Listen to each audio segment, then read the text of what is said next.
దేవుడు వాక్యమే చెప్పాలని మీరు నిర్ణయం తీసుకుని మీకుంటూ ఉన్న 2 ఛానల్స్‌లో కూడా అందులో ఎవరైతే ఫేక్ పాస్టర్స్ ఉంటారో వాళ్ళ గురించి మాట్లాడడం అండ్ దేవుడి గురించి వాక్యం మాట్లాడడానికి ఒక ఛానల్. అవును. సో ఇలా మీరు పెట్టుకున్న తర్వాత ఇప్పటి వరకు కూడా మీరు ఎవరిని కూడా ఒక్క రూపాయి కూడా అడిగిన దాఖలాలు లేవు.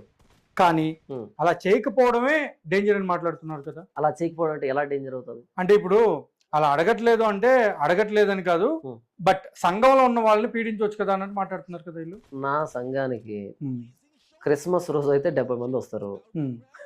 మామూలు ఆదివారం అయితే 35 to 40 మెంబర్స్ వస్తారు. అందులో ఇప్పుడు 35 వచ్చారనుకోండి, 35లో 20 మెంబర్స్ ముసలోళ్ళు, అందులో 10 మెంబర్స్ చిన్నపిల్లలు. ఇది పరిస్థితి. నాకు అంటే చూసిన వాళ్ళకి తెలుస్తుంది. అవును, నేను ఏం చేస్తున్నానో చూసిన వాళ్ళకి మాత్రమే తెలుస్తుంది. ఒకవేళ నేను సంఘంలో